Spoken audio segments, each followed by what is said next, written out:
live. All right. It is Sunday, June the 12th. And I'm going to give it a few minutes for folks to join and then introduce myself, ask my guest to introduce themselves or himself, whatever the proper English is I should have been saying. And then we are going to jump into this conversation. Question for you, real quick. Can you send me that link that I could share to someone else to chime in? To chime in the interview or to watch? This is live, right? Folks. Yes. So while we're waiting for folks to join, yes, they just have to go to my YouTube channel. I'm gonna while we're waiting, I'm gonna drop it. I'll drop it in chat on Facebook while we're waiting for people to join. That works.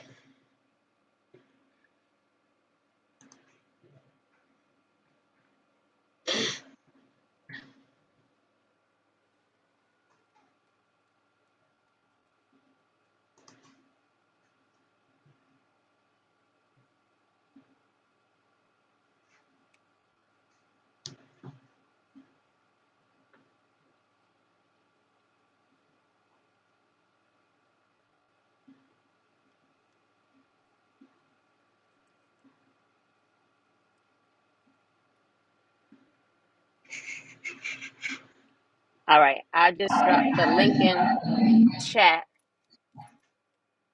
to you on Facebook.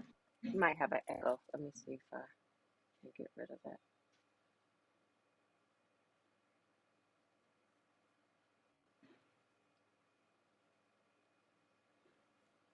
that. Good morning. All right, we do have an echo. Let me see if I can. I don't know if that's me or you.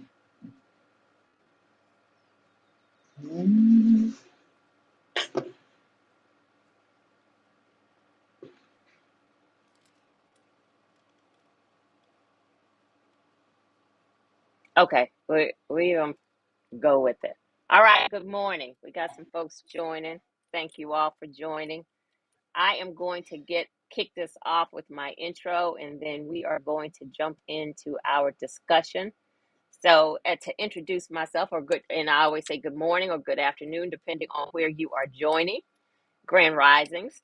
My name is Jewel Pearson, and this is Miss Bohemian Soul TV. And this is Creating Home, a tiny house series. And this segment today is the conversations on intimate spaces. And so every Sunday, I offer live content.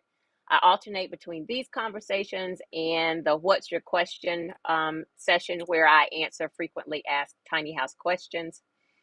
And to introduce myself, good morning. I built a kind of what I consider a kind of fancy tiny house in 2015. And since that time, I have shared my journey to hopefully inspire others who are interested in the movement. I offer coaching, consultations, and workshops to help others in their tiny house journey. And I serve up a lot of representation in the movement along the way. It is my intent to build figurative and literal community that is inclusive and accessible. And if you find this information helpful and the video helpful, I ask that you please share it, that you like it, you subscribe to the channel, and then turn on the notifications so that you'll know when content is available. So again, this is the Conversations on Intimate Spaces, and my guest this morning is Anthony Lefear, AJ Lefear. So AJ, I'm going to ask you to introduce yourself, and then we're going to get started talking. And thank you so much for joining me. First, thank you so much for having me. My name is Anthony, aka AJ Lefear, owner of TripL RV Park, located in Brazoria, Texas. Brazoria, Texas. That sounds like an exotic location, Brazoria. Every time I see you write that, I just feel like that's some exotic island. So when I kick off this session, I always say that I believe our homes tell a story about us, whether intentional or unintentional.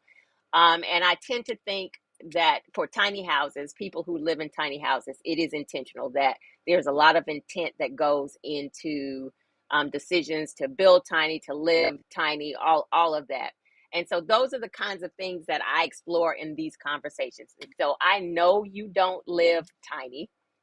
And so I guess my first question I'll ask you, do you consider yourself as part of the tiny house movement? That probably will help me. Oh, most definitely. Okay. All right. So you're in here. All right. I had already put you in there in my mind, and but I didn't want to put you in a space that you didn't want to be in. So yes. So I feel like there is a lot of intent with people who are in the movement, live in tiny houses or around this space, and so that is the conversation that we'll have this morning, this Okay. afternoon. So let me ask this question. So on your property, I know, and we're going to show pictures. We're going to talk about all of the details of your property. But on your property, I know you have some cabins. I know you have RVs. I have to ask personally, do you allow tiny houses on wheels? Because the audience is going to want to know that too. Do you allow tiny houses on wheels on the property? The stick built. Absolutely. Okay. All right. And Okay. and we also own a tiny house on wheels as well. Okay. All right. So yeah. All right. All right. So we can talk about all of that. All right, cool. So in as I've read your bio, and we're Facebook friends, so I follow you, so I kind of know some of your background stuff. But in your bio, you shared that you started this journey around 2016 as you started looking for land. And then you Correct. said your father-in-law kind of steered you toward an RV park, RV park ownership. When you were looking for land before he introduced that idea to you, what was your original ideas? What is it that you were looking at land for? So let me step back just right before that.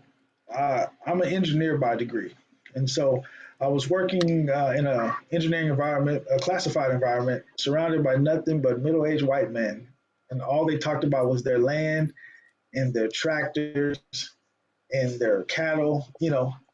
And it was a conversation I wasn't part of. I was outside looking in, and Okay. just kind of being immersed in that environment. I was telling my wife, "Man, we got to get some land. I don't know where. I don't know why. I just know based on what I'm hearing that this is something that we need to be a part of." So the idea for us looking for land wasn't with any end goal in mind. It was just to have a piece of property that we could call our own. Okay. Okay. And then your father-in-law steered you toward the RV park. And what when he was sharing that with you, what was his thought process? How and why was he looking in that arena?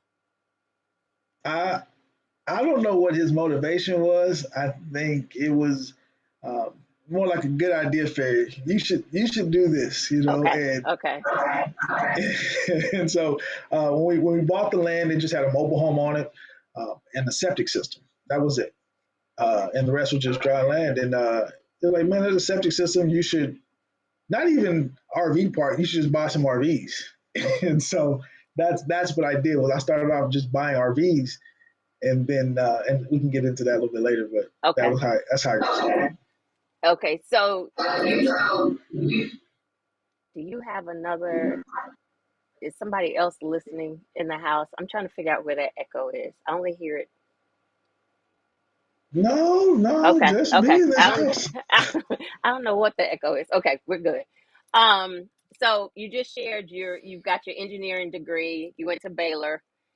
So the work that you're doing, and we're going to talk about all of this.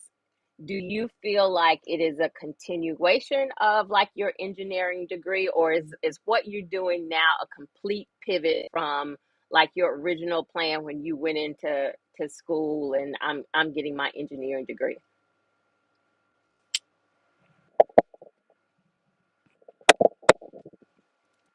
Wait a minute. Are you on mute? Did I mute you? Something happened. Do you still hear me? Okay, now, Can you hear okay. me? Now I can. Yes, okay. Okay. So the path that I'm on now was definitely not again intended. I Okay. was a first generation college graduate. Um, first time like landowner, for my Okay. family. So this definitely wasn't intentional. However, I do see a lot of the technical aspects, a continuation of what I've studied in school from engineering. But holistically, no. I mean, when I started off undergrad, even grad school, my goal was to be the best engineer I could be. It Okay. wasn't until I had children that I start to dream of a world bigger than myself. Okay. Okay. And so, yeah. So you're technical. When you're going to be the best engineer, you're going to be that sounds like you were headed towards corporate America. You were doing that dream maybe. Man, I most definitely was. Undergrad at Baylor, grad school, UTD, was on my way to a PhD program. And when this fell into my lap and, the opportunity was so great, it actually just pulled me away from that to where I really poured myself into this industry. Okay. Okay. So I want to share your property and talk through the pictures that you sent, and then we're going to dive a little bit further into this conversation. So let me share the screen, and then there you go. So I pulled this from your Facebook page, and I feel like this is important. You hadn't shared this picture with me, but I have been watching your journey. I see your content, I see your posts. I kind of have the same feeling, like in my head it's like started from the bottom, now we're here. And Hmm. I feel like this is important because when you share the pictures of where you are now in 2022, people don't understand the work and the effort and the heartache and the tears and the hard work that went into it to get to where you are now. And I've seen you post this picture several times, so I thought it was important to share. And I think you posted it just recently where you said you even get tears in your eyes as you look at this picture and know where you are today. Yeah, definitely. When you look at whenever you start something like this, Mm-hmm. it's a challenge when you know what you want the end goal to look like, but you also realize the reality of your situation, whether it's Yeah. financial or just time. You know, Yeah. uh, and so there were a lot of things that I wanted to do initially, upfront, concrete, this, that, and the third, that we just didn't have the money to do. And so Right. you have to have some discipline to not try to rush and over leverage and put yourself in a bad situation that you can't afford to maintain what you already have. So for me, when I'm able to look back on these things, it does get a little emotional. It gets choked up because Absolutely. we literally built this park with our own hands. Not just from not our own money. Like I cashed out my 401k as my startup capital for this Mm-hmm. property, and Mm-hmm. so there were a lot of sacrifices that we made just to have it, let alone maintain and then expand it. So it does get a little choked up when you think about the days Absolutely. your account went from, positive, not just to zero, but to negative. And Right. now you're able to look back and see, man, we were able to weather those storms and, build something that is bigger than us. Absolutely. Okay. And that's why I felt like this slide was important. You hadn't included it, but I knew once I showed it to you, I was going to get from you what I needed. Because I say that to people who talk about my tiny house, and then when I say how much I spent for it, and then they say, "Oh, well, that counts me out. I can't do this." But you don't know my journey. You don't know how I sat in my house for several months and didn't have AC because I was tapped out, or you don't know how like what you just said about your 401k. I tapped out my 401, I borrowed from my 401k, borrowed from credit cards, borrowed from friends to get where I was. And now 7 years later, yes, my journey looks totally different, but you have to know how you have to be willing to put in and do the work and, like you said, weather the storm. So I think that is important. And I talked about that in a video about dreaming the dreams. Everybody wants to get to the end product, but they're not really ready to put in the work that it takes to get there. Yeah, the worst thing that can happen to anyone is to succeed before they're ready. Because Yeah. when you experience immediate success, Yeah. you didn't have the opportunity to experience the downfalls that come with that, Yes. and those are also learning opportunities. When you Absolutely. learn how to be fiscally responsible, you know how to plan, you know how to talk and treat people. So there are so many lessons that you have to learn along the way, not only to experience that success, but to sustain it. Because if not, you don't realize, like, one, how fortunate and blessed you are to be able to be in that position, and two, knowing that it could, things could have went a whole nother way. Right. So I think it Right. keeps you in that balance of humility and gratefulness. Absolutely. And I mean, I think people always apply that to saying, like, when you give kids stuff and they don't have to earn it, how they don't have the same connection and commitment to whatever you're giving them.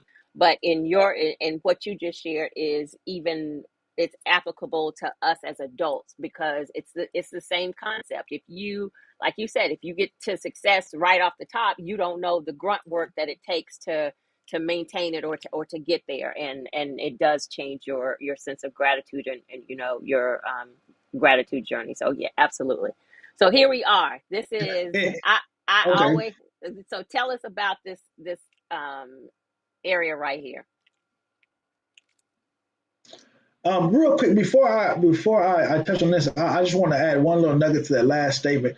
Um, One of the things I hope people see when they're looking at these pictures or whatever the case may be is understand that these pictures aren't for uh, bragging purposes. These are more of testimonies to show, like, where we've been and where we are now. And so when I look at things like what you're doing and what other people are doing, that's great. I don't think, oh man, how nice it looks. I think about, man, it took them a lot of work to get there, and so Absolutely. I appreciate that hustle. And so what we're looking at now is what was previously like just a mud pit, Yeah. but it's our outdoor pergola and kitchen area, where we have a kitchen where you can cook outside, some barbecue pits, Bluetooth speakers, shade. We even have a cable connection, so if we bring out our 20-foot projector and we'll watch the game while we're cooking out, playing the little board games, whatever the case may be. Yeah. That's Yeah. a communal spot. Okay. Um, all right. Another view to it, and the other thing I want to talk about, and I don't want to talk about it right now, because I really want you to get in deep with it. But tell us the name, because I know you have specific names for your cabin. So tell us the name of the cabin that we're looking at right now. We're going to talk about that in depth. Okay, the cabin to the left is the Tiaja cabin, or the TT cabin, named after my third sister, TT. Okay. All right. And we're going to talk about that in a minute. So you all pay attention. That's the TT cabin. Okay. All right. So you had something for Baylor, your alma mater. Yeah. So what? Just I believe in ownership. Like, as you see through my shirt, trademark slogan: "If I can't own it, I don't want it." And so it's Hmm. more so just having a yearly or annual event where we as a community can come together on our property that we own. And when I talk about ownership, it's not just like owning something; it's really controlling the dollars, Hmm. understanding where the money is spent, and keeping that money in our community. So I had a kickback weekend with some of my Baylor alumni and also just family friends. So you didn't necessarily have to go to Baylor or anything like that, but it was just, themed around that. And we just came together, had a good time, lit up the fire pits, cooked food, yeah, bull riding, screen, watched the game, just hanging out. That's beautiful.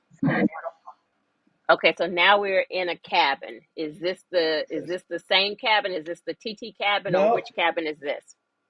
so this is the Terrell cabin, actually named after my baby brother. So Okay. as you can see, the theme. I don't know. Are we getting into that now, or are we? No, no, no.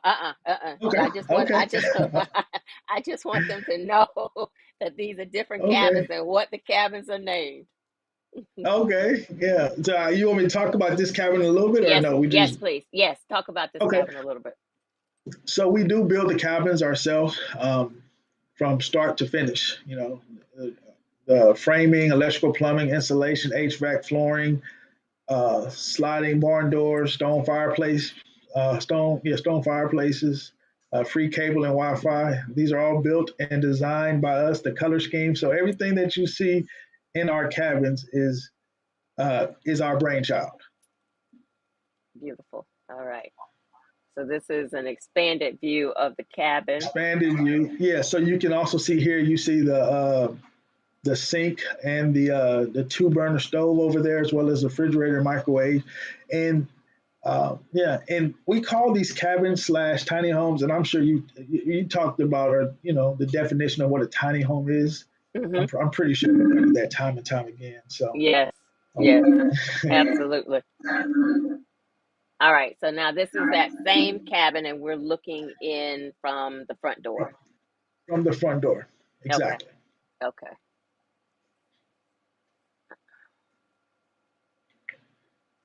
Now, And this is a different cabin. This is a different cabin. What's the name of this cabin? This is actually the Stephanie cabin. It's actually our tiny home on wheels. And Okay. so it's called the Stephanie. Yeah. And this the Stephanie. So y'all remember Stephanie. Yeah, I remember Stephanie. Remember Stephanie. Stephanie plays a good part here. All right. Now this is beautiful. So like I felt like, I mean, I just love black toilets. It is just something about a black toilet that just is still a toilet, but it's just something to me that says luxury. So I appreciated the black toilet here. Well, so this was our first black themed cabin. Mm-hmm. And believe it or not, black paint, all black paint ain't created equal. It absolutely is not. The very first black paint that we put on here actually almost came out like a plum. And so we had to, repaint it with the deeper, darker black. And so again, even though I've been doing this for years, man, we still make mistakes. We still, we're still learning and we're still growing. Right. And so that's one thing I want people to know. I don't ever treat this business, this model, like we've arrived. We just continue to grow and continue to learn and improve to make fewer mistakes, Absolutely. And to continue responsibly. Absolutely. Okay, so there is a question in the chat, and I sometimes entertain questions throughout, but I think this is important for you to answer. So the question is whether these are to rent, buy, or vacation. So talk about your model. Okay, so all the cabins that you see here, this is the Stephanie and Tiny Home Wheels continue. We do build these and we rent these out as a temporary or extended stay. So we've had folks stay for a day, some been there for a year. And so these right now, these are currently for rent. We do build and sell these to individuals as well. So if you would like to have that design, we can have that conversation. But the ones that you see here, those are ours. Okay. All right. Thank you. All right. So this is the Stephanie still. Correct. And is this part of the Stephanie, the living room space in the Stephanie? Yes, so this is part of the Stephanie as well. When we chose to go with the oversized couches or chairs rather to make it a more relaxing space, but again we have these are, like I said, not for permanent full-time guests, and so we do encourage our guests to come outside and enjoy the outside area as well. And so that was the model mindset behind this one here, because this is directly opposite of the pergola. Okay. So you open those blinds, you can see all that. You're right in the middle of all the action. Okay. All right, and I think this is a different cabin. The Alicia cabin, yes. Alicia cabin. Yeah. Okay. All so right. This was my second or third cabin. I built two. My second and third I built pretty much at the same time. Okay. And so this one has ceramic tile on the floor, spray foam insulation behind the walls, very high efficient HVAC unit. The loft has actually 3 beds upstairs, full bathroom, full size appliances actually in this unit. It's one that's really comfortable for a family with little ones. Kids love these tiny homes. I tell people all the time, tiny homes create a world where kids see themselves in, like it actually fits them. So kids love Absolutely. this. They love the lofts and all that, and going up and down the stairs, and yeah, sliding barn door as well. Pretty much in all of our cabins. Yes. Okay, so I know we talked about this, but I'm gonna have you answer it again. The question in the chat is, do you have monthly lot rents and accept tiny houses on wheels? And so you may have been late, but that was my first question because I got to look Yeah, out for the tiny houses on wheels. So yes, he does. yeah. Um, It's, yeah, all we right, we definitely do. We do. We are filling up quick. So if you're looking, for a place, and when people come, I'm not upselling. They tend to stay, and they love our little slice of heaven out there. We love having them. absolutely. Okay, and so the last, I think, two or three pictures I just borrowed from your Okay, Instagram page because you didn't have like more of the overview of your community. So I wanted to share gotcha. just those pictures. And so we kind of can see, well, we see the stairs from one cabin on the left, and then we can see three cabins on the right. So tell us again the names of the cabins that we're seeing here. Okay, well, the stairs to the left is actually to the office, Okay, all and right, then the first cabin that you're seeing is actually considered a tiny home on wheels that's been split to make a duplex. So that's okay, our first tiny home 1 and 2. The second one cabin that you view is the Travia cabin. It's our 3 bedroom cabin, and then the cabin after that is the Wade cabin. all right. And we got another cabin, y'all, the Wade cabin. Okay, and then this is a view from the pergola. These aren't the same three cabins we were just looking at, right? Are these different? Mm, these are two. No, so the first one is a T Asia, the yellow one. The Okay, blue one is another tiny home on wheels duplex, and then the the red cabin that you see in the end is the Lynch cabin, and so that's a different cabin than what we've seen before. okay, all right. And so someone is asking, where are you located again? And I'm gonna let you say the name because like I said, I think it's exotic. We are located in Brazoria, Texas. It's about an hour southwest of Houston. On the coast. Okay, all right. So now I want to go back to the naming of your cabins. And so if anyone read the intro to this interview, and as I know, following your journey and read your bio, there there was some responsibility you felt. Son of a single mom with Stephanie. We're gonna talk about Stephanie because Stephanie, I watch her post and laugh about Stephanie. So Stephanie being your mother, 6 siblings, and when you went to college, what was your thinking and your mindset? And then I want to tie that back to the cabins. So when I graduated high school, let me step back. I always knew I was going to be an engineer. I knew that at a young age. I didn't know Okay. the word for it, but I was always technically inclined, mathematically inclined. And once I understood what career path felt there, I knew I was going to be an engineer. And I also knew that I didn't know to what extent, but I knew the opportunity would provide a better life for myself and my family. And so when I graduated high school, I told my mom, like, look, I ain't coming back. If I come back, it's coming back to get you. But I'm not moving home. And so I went off to college with that kind of responsibility on my shoulder, where I knew that I would be the one to raise the standard for my family and set the baseline for the next generation. And so started at Baylor. I remember when I graduated undergrad, I was moving to Dallas to start my career, and I needed like $40. And I told my mom gave me $40. I was like, Mama, that's the last time you're gonna ever have to give me money. And I'm grateful to say I've been able to keep that promise. My mom actually works for us now. Uh, We're gonna talk about Stephanie in just a minute. And I think when you but said she works for you, I think you should have done like this. yeah, I should have air quote. You know what I mean? So yeah. So your responsibility, and one of the things you said in your bio is that you wanted to create for your family a home away from home. hmm And so the responsibility, taking care of your mom, responsibility for your siblings. And so pointing back to the cabins, those cabins for someone who hasn't pulled it all together.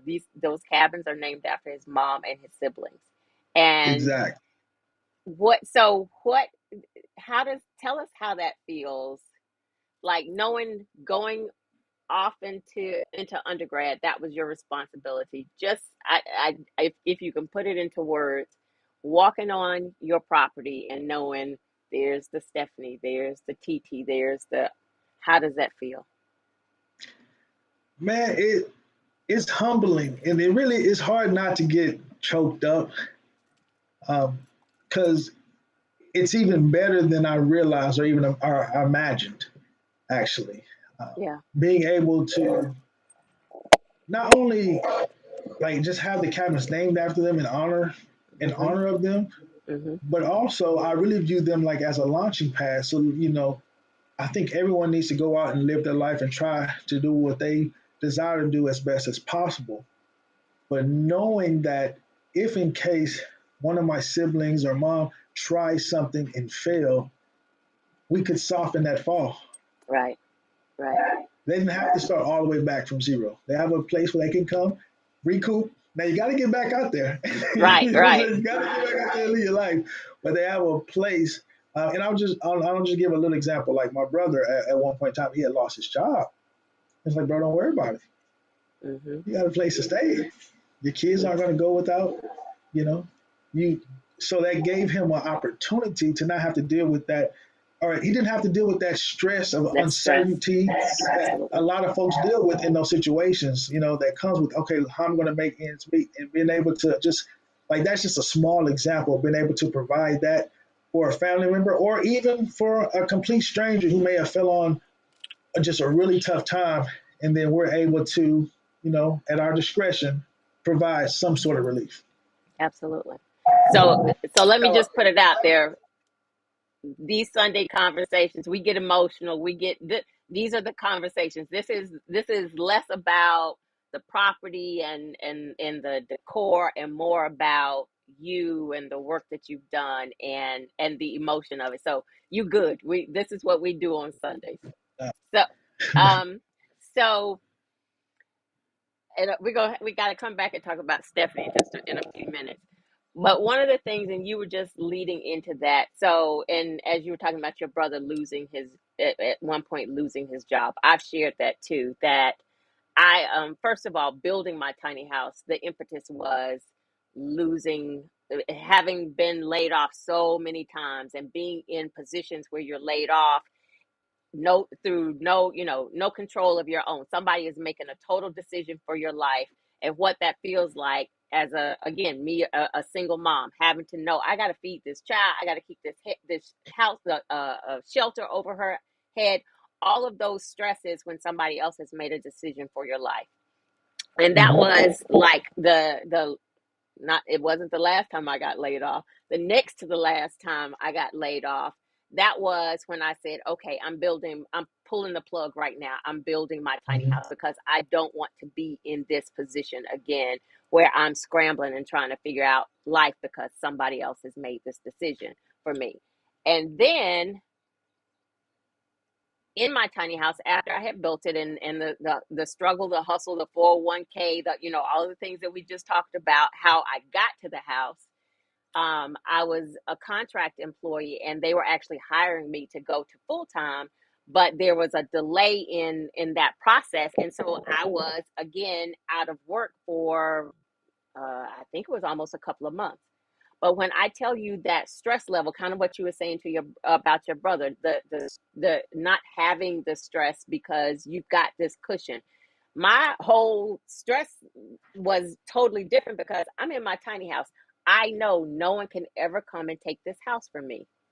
I know the lot rental that I paid to park my tiny house on this spot, I can hustle up that money. I can grocery store bagger that money. I can Mhm. 10 friends borrow $20. That hustle is and that mindset and that relief is so much different than I got a mortgage and some people can come and foreclose on my house. it is a totally different journey, and it feels so much better than in that other space where you don't have control. And so Exactly. I can totally relate to that.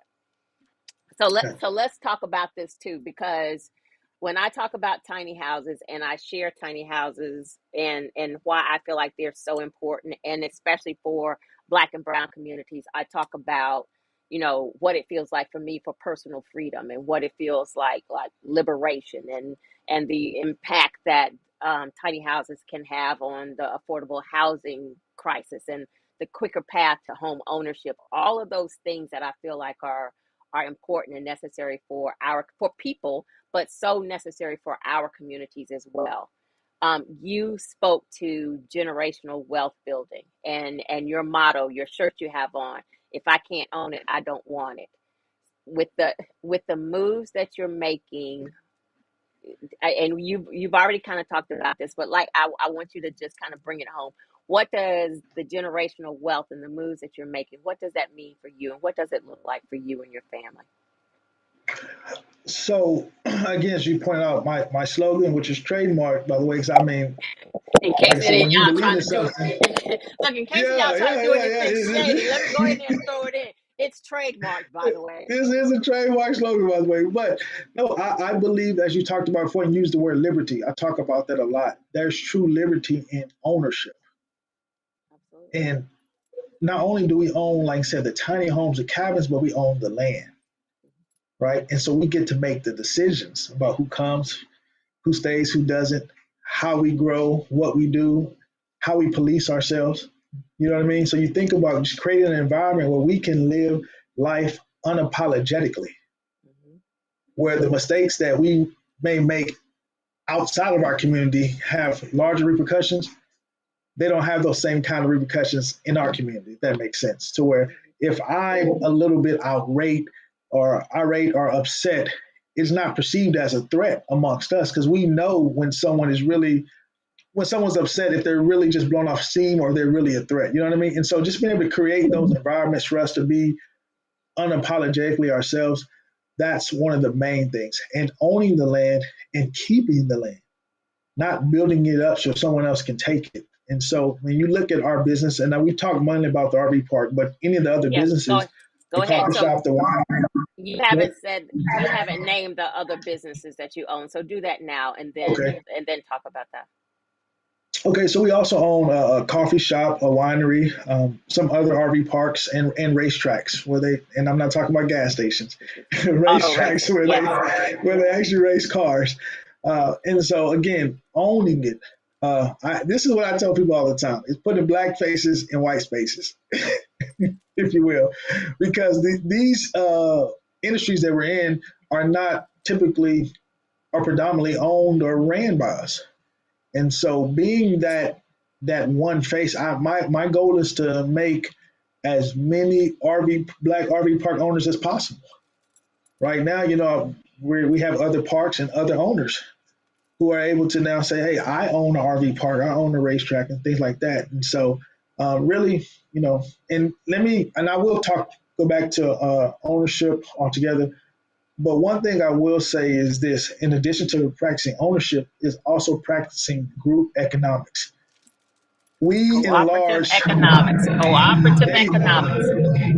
In large, we don't do that, and for so many reasons, which is a whole nother discussion. But just Yeah, trying to be a small change in that, light that fire to help inspire others to do so. But again, owning everything vertically integrated from the land to the infrastructure, to the tiny homes, to the RVs, to the cabins, to the container homes, you know, all of that being owned and debt free or nearly debt free, um, is that's where the true power and liberty is. absolutely. And you touched on this. This was kind of my next question, because I imagine the circles that you're moving in, the race part, and again auto racing, the RV part, these industries as a Black man. So I imagine, having been in an RV park, and I'm going to talk about that experience in just a minute.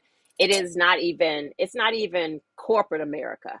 It is good old boy network America, which is like some of the measures that are in place in corporate America to kind of tame the racism and the controls that are in place that contain the racism in corporate America.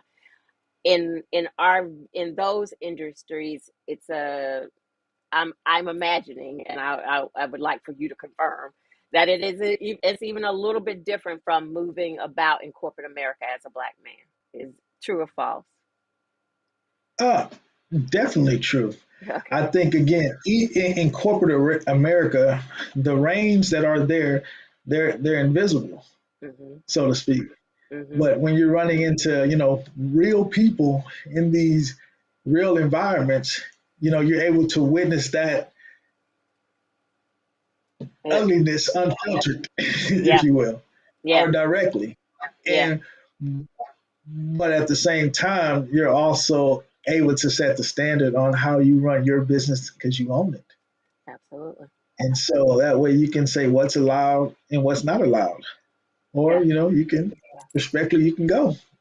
Yeah. And I will drop this nugget though. When this is not just for me because we're located in in Brazoria, a small portion of the great state of Texas. But for those listening, watching across the country, if you're in this industry and you're thinking about it, and someone like us has started to move in that direction, you should support them. Oh, absolutely. If you, I'm not saying go out of your way and put a financial bond on yourself, but if you're thinking about entering into this arena, and there's someone like us who has started, then if you're able to, you should be, you should help make sure that that business succeeds and grows. No, cooperative economics. Absolutely. I like that cooperative economics. Absolutely. Um, my so I share my experience. So right after I built my tiny house, the first location that I placed my tiny house in was an RV park in Charlotte, in South Charlotte. Actually, the area I went to high school in. And this was 2015. And building my tiny house, of course, I saw the space. I didn't see people who looked like me in the space. I was just in the movement, which was fine with me because that's kind of how I moved through school. And I know how to navigate those spaces. I don't personally always have to see me in the space to feel like I can move in that space. I'm not saying representation is not important because it absolutely is. We should be able to see ourselves in spaces and people. And there are some people who need that reassurance to see others in the space to know that they can move in the space. But that wasn't me.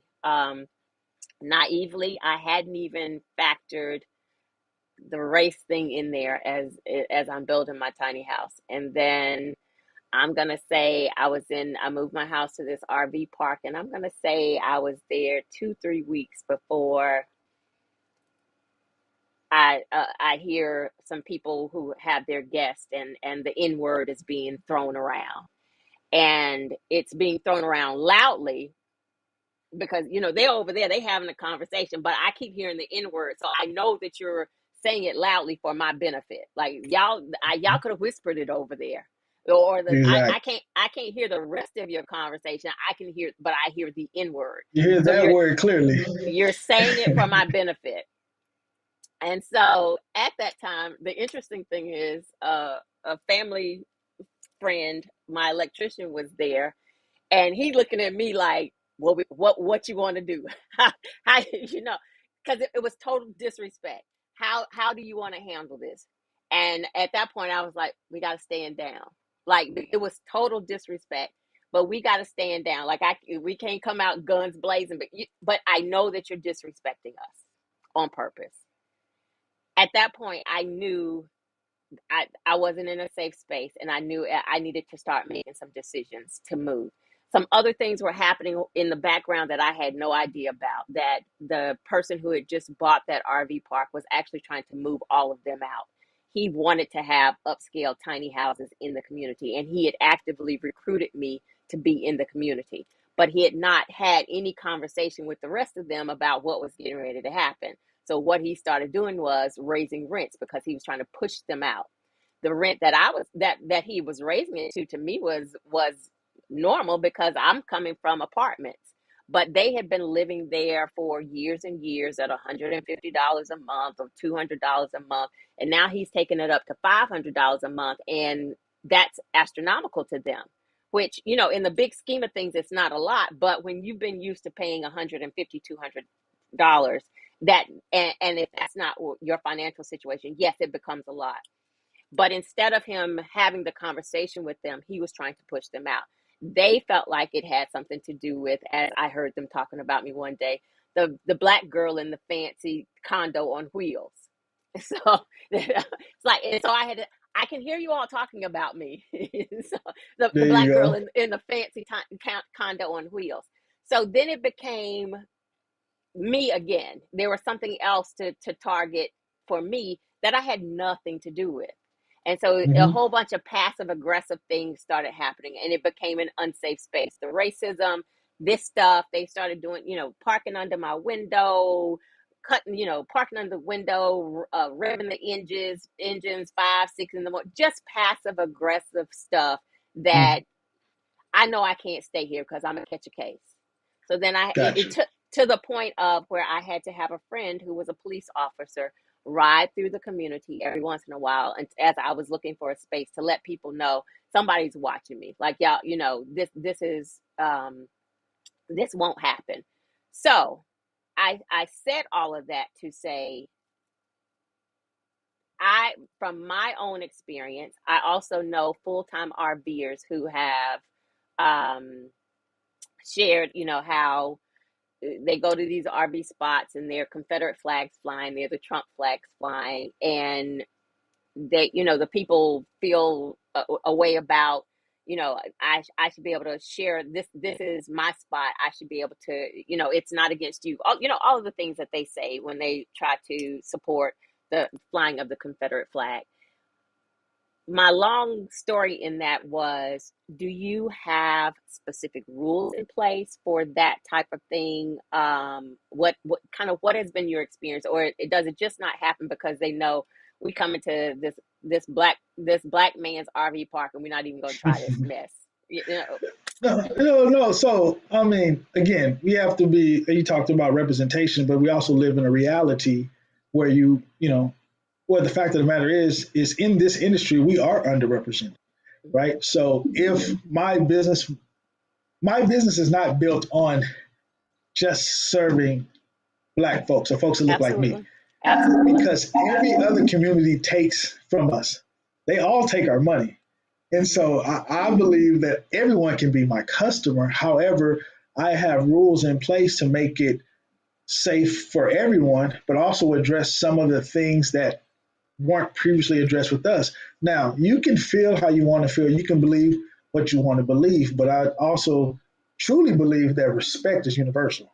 And absolutely. so I had a guest come and really cool guy, stayed like 8 months, 10 months. And he had a big cooler with the Confederate flag. And so I approached him like, hey man, again, thank you for staying here. Uh, Listen, this flag it's being prominently displayed. And I asked you to take it down. Just asked, can you turn it around so it faces you? So if you want to look at it all day, feel free. But I just can't have that being outwardly exposed to the park, because I don't want to turn away any other guests. Regardless of how I feel about it, it's still a business, right? Right, And right, so he's like, yeah. So he turned the cooler around. He stayed 10 months, paid on time. We didn't have any issues. Now I didn't approach him guns blazing, right, but I also let right. him know too that there was a standard, and it was an ask, but it really wasn't. Yeah, You know what I mean? right, right, right. And so I definitely have rules in place, and also people in place to address those things to make sure that the environment is healthy for everyone, but at the same time, there is a concentrated focus on the things, because there are certain microaggressions other communities don't realize that they may be doing, Right. and they don't even have to know that they're doing them for them to be offensive. And I put in rules and regulations to make sure we don't even approach that. Absolutely. Absolutely. So let's talk about the shutdown during the pandemic. Did you see a business increase during that time, like where and since that time? Because I kind of have seen like the mindset of where people were like, okay, I'm this is starting to make this it's starting to kick in for me. I need to do things a little bit differently. I need to downsize. A lot of people, jumped in to traveling and taking their families for, for safety, as well as let's refocus and we don't need this big house because we're seeing, the direction of how things are happening. Definitely. So I think anyone would be lying if they just say they didn't have any experience with the shutdown, with the coronavirus situation, or the pandemic, I should say, that happened, which was unprecedented. And so we like everyone else, we saw a little bit, or we saw a lot of slowing down. So we did have to tighten the belt, but that goes back into ownership. So Hmm. when you Hmm. own something, you're able to withstand some of these harder times, you know what I mean? Because you're not leveraged to the hilt. And so you're able to like, hey, I can proudly say that during this time of the pandemic, we didn't lose anyone from the inability to pay them. Good. We may Okay. have to cut a little hours here and there to make sure everyone was able to still work and keep our employees, but we didn't have to cut anyone to the point where we're actually downsizing our employees, which I was a was, blessing. oh, absolutely. I was thinking and wondering if you might even have seen more of an increase of people coming to the park, because there were so many people I know that were jumping into RVs and kind of from a safety perspective getting on the road. So I was wondering if you had seen, maybe an increase, but it sounds like you didn't see that. No, I don't think we necessarily experienced an increase, but we stayed steady, Okay. right? Because a large portion of our cabin rentals, in this case, were for the transient workers, or that come to town to work, the refinery shut down and all that. And so also for us, that helped us pivot like our business model as well, to where we started gearing up and targeting more families, you know what I mean, stuff Okay. like that. So it helped us open our eyes to a new revenue stream. And so, yeah, it was a really, really big learning lessons. But we also were able to implement some of our processes to where we started doing things like remote check in. Okay. That way Hmm. our employees didn't have to interact with so many strangers at once, increasing the likelihood of catching the virus, stuff like that. So, um, we had to be more, I don't know, strategic Hmm. in our operations. And so I think it was we learned a lot as well during this time. Hmm. Okay, so let me put my plug in here. I've dropped it in the chat a few times. So, everyone that is participating and enjoying this conversation, I always ask that you share some love and appreciation with my guests. And you can use the super chats in the chat, or if you prefer to avoid YouTube's 30% cut, you are welcome to cash at me so that I can ensure that my guest receives your love without the 30% cut. So I have dropped that in the chat, and I'm going to drop it again. So y'all go ahead and kick it off and feel free to share some love, because again, this is one of those Sunday conversations that just entertains your soul. So I'm always open to you all sharing some love with my guests. So before I start asking the rest of my questions, I want to talk about Stephanie. So Oh, Stephanie, the employee, or Mama Stephanie. So Stephanie is your mom, and I always get to enjoy you talking junk on Facebook about um her employment, or lack thereof, or whatever we want to call it. So talk to us about Stephanie, how she came to work there, what she is supposed to do, and then what she's doing. okay. So Stephanie is I call her my momager.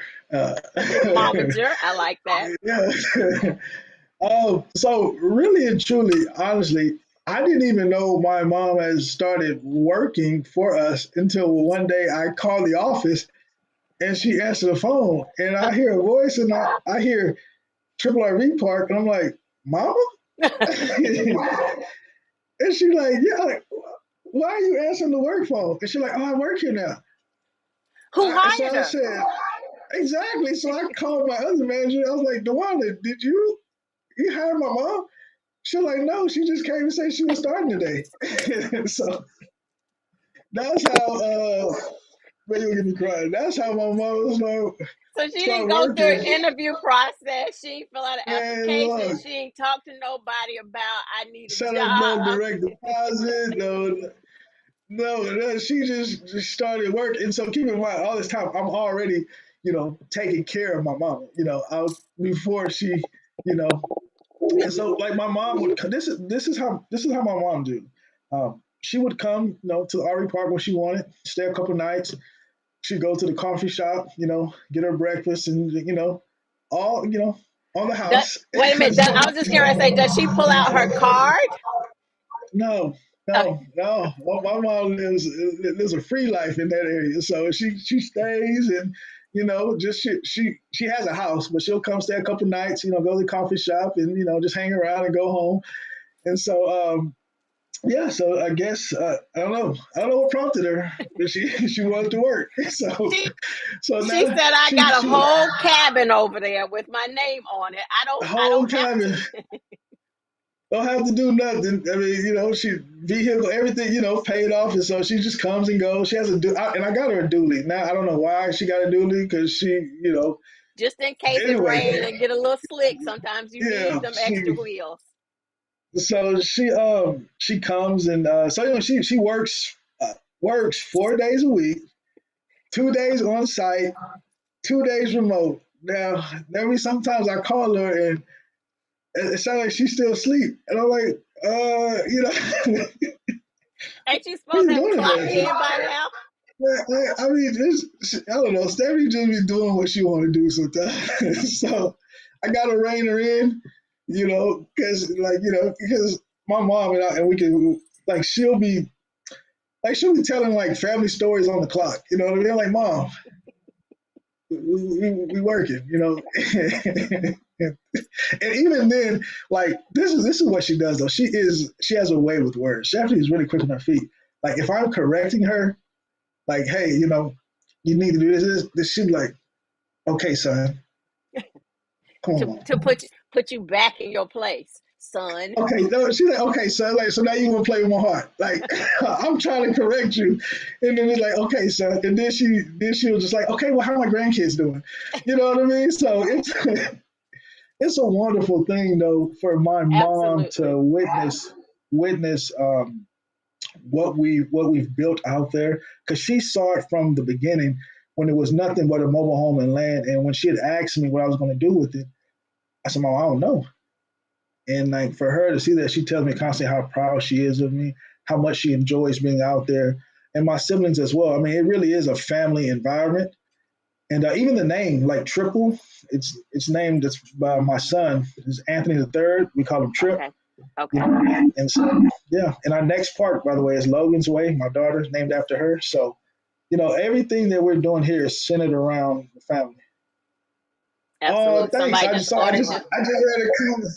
I just read a some comment. Somebody ordered a shirt. I just appreciate ordered your it. shirt. And Angela, thank you for the Cash App love. And I just saw something else come in from Cash App. I didn't catch the name. So whoever just sent in the other Cash App, I thank you very much. I got I got my trolls happening today. So they like trolling on Sundays, but we're gonna keep it going. Thank you for the Cash App love. Everybody else, please feel free to share some love.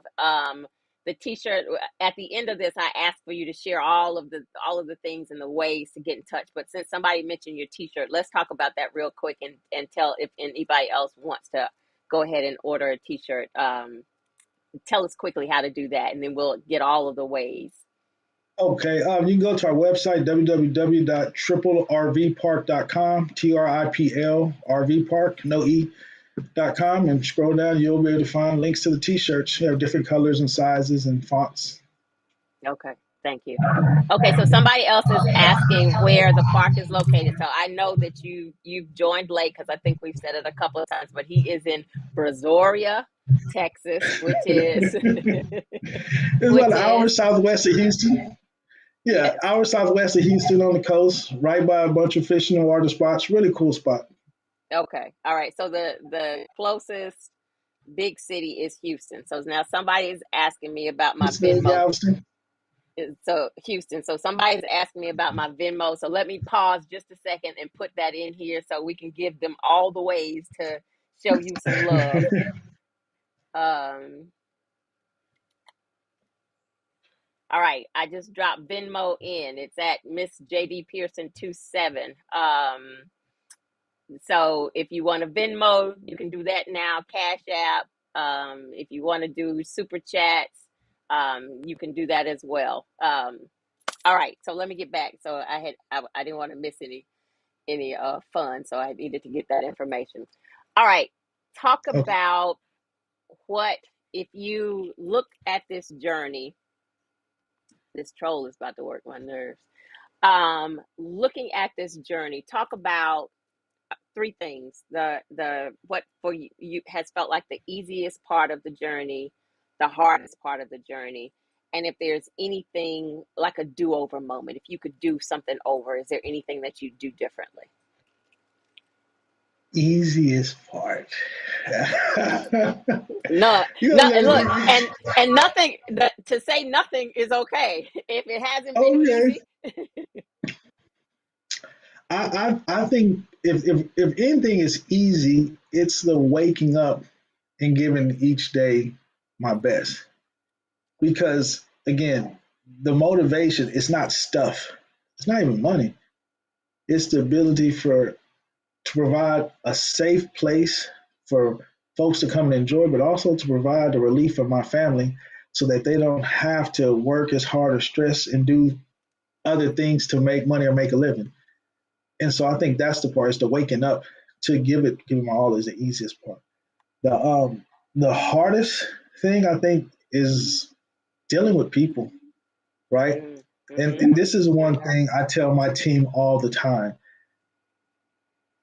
Every person that you interact with, that may be their first time communicating with someone about an RV park or tiny home. So you're their first experience likely into this arena. So no Mm-hmm. matter whether you're in hour 6 of your 8 hour day or you're just starting off, each person deserves that pure, authentic interaction. Mm-hmm. And so that's one thing I just remind my team about, is continuing to treat everyone with respect and to make sure that whatever bad days that we're having, they're few and far between. And like I tell my team at times too, sometimes when you're having a bad day, just go home. You get paid, and we'll start back tomorrow. But I think it's the people element that's constantly evolving, because you're constantly dealing with different personalities, and people are dealing with things that you don't know, constantly. So Mm-hmm. I Yeah, think that that's probably the most difficult part. what is that statement where it says, be kind to everyone you meet because you don't know what they're going through? Um, Hmm. yeah, yeah. Yeah, that's pretty much it. I mean, because you could have someone that just lost a relative or Mm-hmm. just got laid off of a job, and so they're snappy and all that, and you're just, hey, how you doing? We ride up and down the RV park in the golf carts. I mean, it's amazing. You just wave. Once you fire that pit up, someone rides in. Hey, you want to, want a sausage, you want a link, you know what I mean? And just establishing that community environment. But also at the same time, because we do have folks there, they're working, sometimes people get laid off. It's like, hey, man, AJ, I may have to move out. I just got laid off. Well, hold up. Such and such over there is the supervisor. Let's see if y'all can have a Mm-hmm. conversation. Some connections. Helps him get a job. Exactly. And then we still keep that person there. You know what I mean? Mm-hmm. So, Mm-hmm. yeah. Anything in the journey so far that maybe if you had an opportunity to do it over or do it differently? Oh, several things. What's the Several biggest things. one? The biggest one, I think, would probably be the septic system aspect of it, um, Okay. because that, and this is just a little bit, this is a little nugget for those who may be thinking about going into like RV park or tiny home community ownership. Septic is it's the thing that leads it's your limiting component, but it leads everything, Mm-hmm. right? And so I actually went and got my septic license, uh, so that I could understand the requirements, but also that is something that they can, when I say they, the authorities in those areas can really come after you by, to where like I was having conversations with the district attorney, and now when I had my septic license, I was able to correct them on what was actually, in compliance and what wasn't. And so, because if not, they can word things to make it seem like, hey, we can do this, we can do that. But when you know what you're talking about, then obviously that changes the dynamic of the conversation. So the whole septic license, septic installation experience is something that if I could start over, I would have jumped in more deeply with that at first. Okay. Okay. So someone just asked, why isn't someone doing this in North Carolina? So let's back up a little bit, because your community is an RV park. So the zoning is for an RV park. So I saw someone else say this would be great in North Carolina, but we have to overcome obstacles to have this here in Charlotte. This can be done in Charlotte. This can be done in North Carolina. The difference in the way he's approaching it than the tiny houses on wheels and locations is that this is an RV park, so it's zoned for RVs, and that's a totally different direction than like the tiny, just the individual tiny houses and where you can place a tiny house. So and so I always talk about places for tiny houses, and RV park is one of those places. Absolutely. The concerns for us for the challenges for people of color, Black people with tiny houses on wheels and placing them in RV parks is a conversation that we had prior to. They're not always safe spaces. My example shows that, and that is why the sharing of what AJ is doing, the sharing of the locations, and I'm going to come back and ask you where your other 2 RV parks are. This is the work that we need to be doing. And there are some other Black owned RV parks, and I always share that information. That information will be in the description in other locations. We kind of track them all together. So somebody mentioned a green book. That's one of the things that I've shared on my Tiny House Trailblazer site, a green book of sorts. So if you are traveling, a tiny house on wheels, or if you're in an RV and you want to know safe RV parks where you don't even have to go through the concerns of those experiences, there are quite a few Black owned RV parks that you can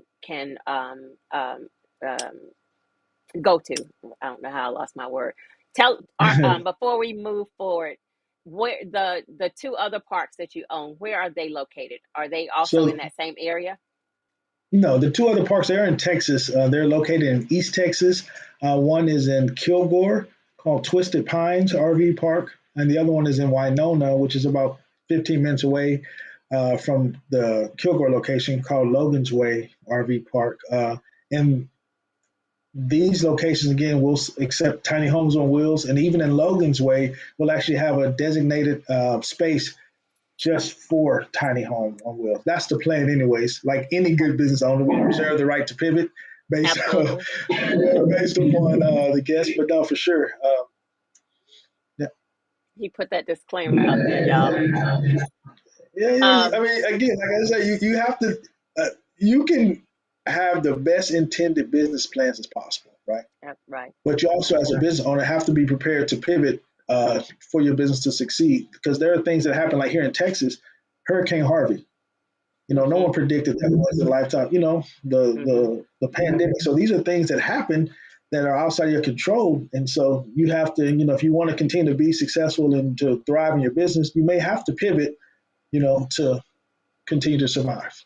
Yeah, you should always have a plan A, B, C, and D. Yeah. Okay, so AJ is going to share with me all of these locations, all of this information I always share information like this in the description. So he's sharing it here for those of you, participating this morning, but for reference, all of this information is going to be in the description of this video. So you'll know how to find the coffee shop, find the winery, find the 3 RV parks, buy a t-shirt, connect to other Black-owned RV parks. All of that information will be in the description. So, I always take care of you that way. Somebody just asked, so I'm thinking you asked this question before I finished my sentence. Yes, I'm sharing all of this information. So what insight would you share? And you've shared it along the way, but you were talking about just a few minutes ago, somebody else is doing this, supporting them. What insight would you share for someone that's interested in doing the work that you're doing? And that could be specific to the RV parks, the business ownership model. Just give us some insight. And then with that insight, because the representation is important. There you might have some generic insight for somebody that's interested in it, and it might be some tailored insight for us, for Black people, Gotcha. that they might have to tweak it. So Gotcha. go. So the one insight I would give is to grow slow. Okay. Oftentimes they start off with such exuberance, such excitement, such energy, and they run full speed, and they run out of gas. And so I tell everyone, if you want to start, grow slow. To me, I think that's the important thing, right? Give yourself an opportunity to fail and recover. Don't leverage yourself so much up front that you have to succeed, because more often than not, you're not going to hit a home run your first pitch at bat. Absolutely. But 4 singles does put a run on the board. That's what I tell people all the time. So I'm all about the singles. Yeah. So grow slow. I think that's the one thing. And understand it does take a while. How you get successful, I don't want to see you rich, but how you get to a really good economic growth is to sustain that continued excellence. It's over a long period of time, not 1 month, not 2 months, not 3 months, but it takes years of sustained excellence to really grow that. So that's the one thing I tell people, and give yourself some grace. Absolutely. Don't compare yourself to anyone else, because their journey ain't your journey. Mm-hmm. Their experience ain't your experience. They land ain't your land. Not all land is created equal. Absolutely. So Absolutely. that's one thing I would say just generically. But for us, um, the one thing I would say is we got to give each other a lot of grace. Mm-hmm. Understand that we're going to make mistakes, and every mistake isn't rooted in maliciousness. It can just be an honest mistake. It doesn't mean you don't correct it. It doesn't mean you don't address it, but it's not always malice. One of the things I talk about with us, and this is our conversation, is how we treat a business once someone makes an offense. I'll give you an example. You go to a burger joint, order an $8 burger, they mess it up. Now, you're supposed to address it, but you address it in reference to the gravity of that mistake. It was an $8 mistake. Yet you're on Facebook telling hundreds of people to never visit this business. Mm-hmm. That's a disproportionate response. If Or did you give them an opportunity to correct it? Exactly, like I said, my burger's messed up. Hey, I'm gonna go, Mr. Mrs. Hey, this burger, this wasn't what I ordered, this, that, and the third. Then, as a business owner, a true business owner, they're supposed to respond correctly, whether it's hey, based on the ticket, that was wrong. This is what you ordered, or my mistake. Let us fix it. But give them an opportunity to fix it, and even if they don't, cool if you want to tell your friends, like, hey, but to get on Facebook and all these groups with thousands of people and say, don't go to this place, because that owner who may be having a bad day, again, that's not your concern, but we are people, Yeah. that representative for the company, because sometimes you might even be dealing with the owner, maybe dealing with an employee, or a manager, and so I just think the responses should be in proportion to the offense. But a lot of times it's just disproportionate responses, 50, 60 negative comments that just start to snowball. You know what I mean? And so, Yeah. do I think anyone's business should be trashed based on one bad experience? No. Now, if you start to have a pattern, that's different. So I Right. think for us, Absolutely. this is for us, we have to show a little more grace Grace. when we're dealing with each other. And this is the other part too. In these industries where we are woefully underrepresented, we have not had enough time or experience to learn all the lessons. Mm-hmm. Mm-hmm. Like, I'm 6 years into one of the 4 or 5 black owned RV parks in the state of Texas. You have these other RV parks who've been in their families for generations. So Hmm. all the mistakes that I'm making in my first years, they made 50, 60 years ago. You know what I mean? So they're not making those now. Now not asking you to take anything less from me, Right. but allow me the opportunity to learn and grow and be the best I can be as I'm building, this for us. So Absolutely. Absolutely. That's one of the things, because I always have people, in my luxury living in a tiny house video, um, in Dreaming All the Dreams video, where I talked about the desire, my personal desire in building my tiny house, to work with a black builder. And the other folks get bent out of shape when you start saying stuff like that. But I always point out where they're called minority businesses and they're called minority contractors for a reason, because there are not a lot of them in this industry. And you all aren't seeking out someone uh, to purposely spend money in that community. So I have to support the community. And in doing so, that allows, for example, with my tiny house, we were on HGTV. That allowed some representation. You see a black builder, you see black designers, so there's some representation there. But it's also business. It's giving that person an opportunity to do the work, just like you said. This is how you get experience. This is how you learn from this experience. This is how you build on it. This is how you know what to do and what not to do the next time. And if we don't, if other communities aren't seeking us out, then we have to seek each other out so that we can grow and we can also support our community the same way. Like you said, they've owned these RV parks for 30, 60 years. How do you get to grow if we're not supporting you? Those cooperative economics again. definitely, we have to be purposeful in our searching to make sure that we're giving each other the opportunity. And I tell people all the time, when you're dealing with a black owned, minority owned business, you're not asking anyone to sacrifice their quality. You're giving Absolutely someone not. who is universally regarded as being underrepresented in this area. You're giving them the chance to show that they are just as good, or if not better, than the competitors. Now, at the same time, on the other side of that coin, and I say we because I do own a construction company as well, when we get these opportunities, there is a little bit of a heightened obligation to make sure we don't deliver because we're already batting up against that stereotype. And so you got to make sure, one, we give each other opportunities and the grace, but at the same time, we have to not just rely on that grace, but give it our best shot and make sure we execute and communicate. Yeah. And it goes back to that communicate piece.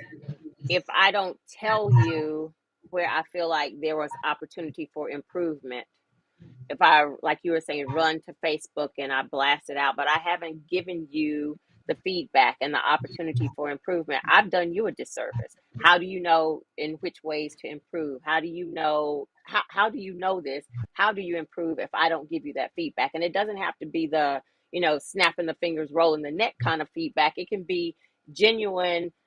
I want you to do well. I want you to succeed. So here are some things that I've noticed, or things that I've experienced in other places that I think you would do well to employ here in your practices, in your business. And that is how we grow, and that is how we grow as a community. Exactly. Exactly. Absolutely. Okay. What have you learned about yourself in this journey? Did you discover anything new about yourself? Some things that came out that you weren't even aware about as you pivoted in this direction, because you were going to be the engineer to save us all. So what I learned about myself is that I and I think what people learn about themselves in these situations is that you're probably more resourceful than you give yourself credit. Absolutely. Absolutely. You know what I mean? And especially with us, right? When we get these degrees, we almost pigeonhole ourselves into this. You know, I'm going to be an engineer, and that's that. But you could be whatever you want to be. Like I could have been a doctor or a lawyer. I chose to be an engineer, but that doesn't mean I'm not capable of doing other things. And so I think that's one of the things I learned about myself. Another thing is I learned that whatever amount of patience I thought that I had, it wasn't nearly enough. And so and it never becomes enough. I mean, because again, like I said, the more people you deal with, the more, and so I think learning how to be truly patient and gracious. One of the things I tell my employees all the time, I do not lord things over people's heads. All right. To where, like, if we make a mistake, I tell my team this all the time. I don't mind us making a mistake. I mind us making the same mistake twice. Okay. Right. And so if we have an issue, we address it and move on. And so I think the one thing that I love about myself is that I'm able to forgive and truly move forward. Okay. Not constantly use that point in time as a yo-yo to pull you back once something goes Mm-hmm. goes wrong differently in the future. And so I would say that. That's beautiful. Okay, I'm getting to the end of my list of questions. What would be the title of your autobiography? The title of my autobiography, it would be something like AJ, a husband, father, and someone who lived life on his own terms. I like that. I like that. What's one question I didn't ask but you wish I had? Um,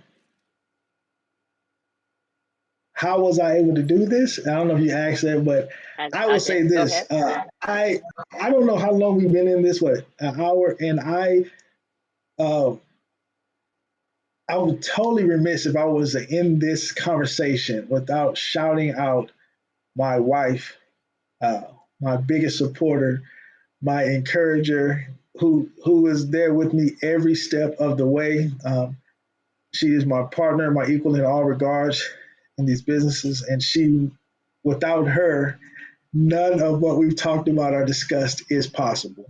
And so I want that to be, if you don't hear anything else from me, just know none of this is possible without the love and support of my wife, who has been there with me through it all. That's beautiful. That's beautiful. Somebody's asking about buying your coffee, and again, I'm going to share that information, all of this information in the the description of the video. But let's shout it out. Thank you, Lotus. Uh, it's darkroastco.com. Um, yeah, www.darkroastco.com. We will ship the coffee to you. All right. Again, I'm sharing all of the information: the RV parks, the T-shirt, his The, website. Absolutely, yeah, honor the queen. The website, link the to winery, the wine. the You like winery. wine Thank too? you. Yeah, The winery. yeah, You yeah. can buy some wine. And I'll share information about other parks that I'm aware of, Black-owned RV parks. So I'm going to share all of that, but you verbalize it. Where can people find you? How can they support your work? Okay, so you can find us again, Brazoria, Texas, TripL RV Park on Facebook and Instagram at TripL RV Park. Instagram is triple.rv park. Our coffee shop is Dark Roast, which is located in Sweeney, Texas. We have a brick and mortar as well as we do ship our coffee, and we actually have our coffee trailer coming out really soon, like within the next week or so. Okay. And then we also have in the same area a winery meadery where we actually make our own wine and mead. We brew, bottle, and label it there, and we ship that nationwide as well. And that is Black's Ferry Meadery. Don't try to spell it. I'll just send it to you, Jewel, and we I, can. I know, We can but I'm gonna share it for these other folks. the meadery, and then again we have the racetrack in Kilgore, which is Lone Star Speedway, where we actually do dirt car racing.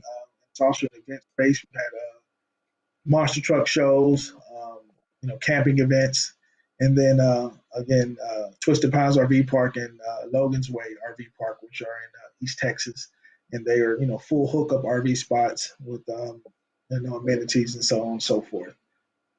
Okay. All right. Thank you all. So I have my little travel trailer that is my to-do project that I'm looking at out in the yard. So as soon, and maybe even before that, because I can come stay in one of the cabins. I need to get out and visit you in person. I think we've been connected now for quite a few years, and Yeah, a couple have of years. I haven't had an opportunity to visit you or actually meet you in person. So I need to do Yeah. that.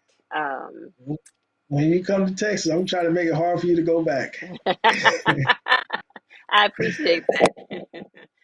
All right.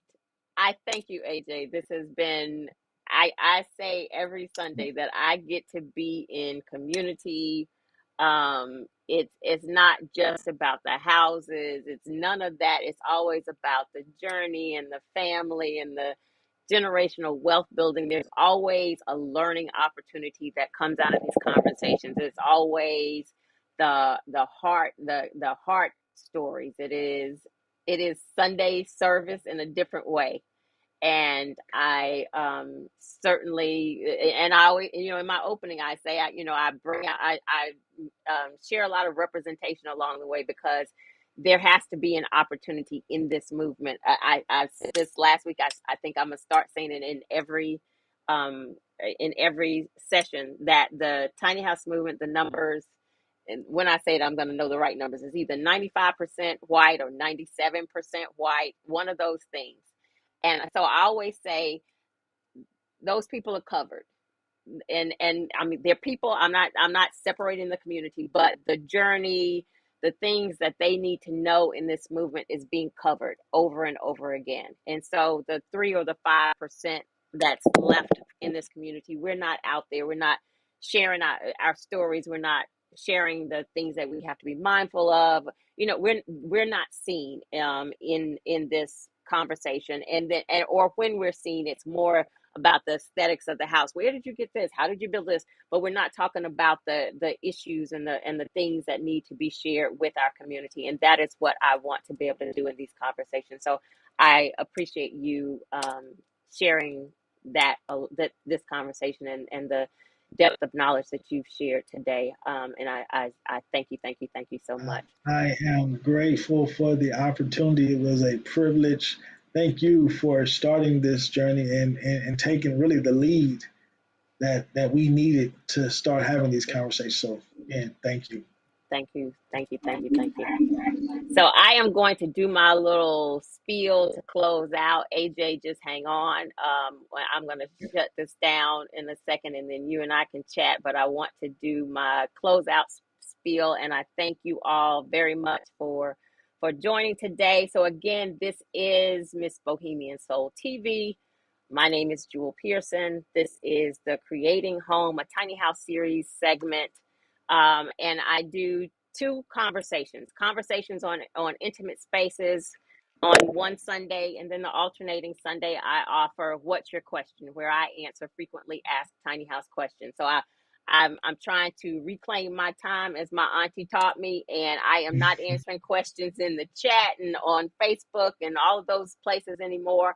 I am giving you a Sunday, an hour on Sunday, where you can come and ask all of the questions that you have, and we can be in community. And that is what I do on the opposing Sunday. What's your question? Um, Again, I ask that you, if this information was interesting and helpful, and I know that it was, be sure that you like this video, that you share it, you subscribe to the channel, turn on the notifications so that you'll know when content is available. And I thank you all so much for joining. I can tell that you all have loved this conversation as much as I did, and I thank you all for getting up every Sunday to participate with us in this conversation. So I am going to chat with AJ, and I am saying goodbye to everybody. I hope you all have a wonderful Sunday.